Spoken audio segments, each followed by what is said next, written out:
That's right. Just in the last hour here, we got our hands on a letter from the State Department of Corrections that really shows for the first time them trying to make an effort here to really adhere to some of these officers' concerns. And that starts with the HALT Act, which has been the #1 concern for these officers. This letter saying that HALT Act has been temporarily suspended until staffing levels reach a certain level there that they feel it would be proficient enough to bring it back. And for those of you who don't know what the HALT Act is, it's a prison reform that limits solitary confinement to only make it so that prisoners can be in that confinement for a few weeks at a time. That really takes away a lot of the leverage, these officers tell us, for being able to punish these inmates when they misbehave. Now, we asked folks here if this pause changes anything for them, and we'll take a listen to this.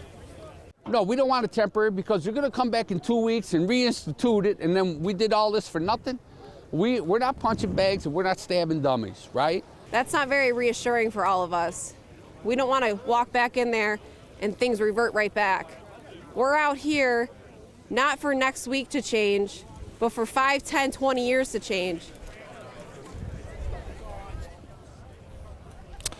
Now, while the governor is somewhat feeding their demand, she's also reprimanding them, saying that anyone who doesn't report to duty by midnight tonight will be disciplined for violating Taylor's Law, which prohibits state employees like this from striking. But if you can come back out here live with me, Scott, as you can see from this lot over here and these fires and these snacks that we have going over here, doesn't look like these guys are going anywhere anytime soon. They tell me they're not concerned about any disciplinary actions that could be taken against them for this, and they say that you won't see any of these officers make their way across the street into that facility by midnight tonight.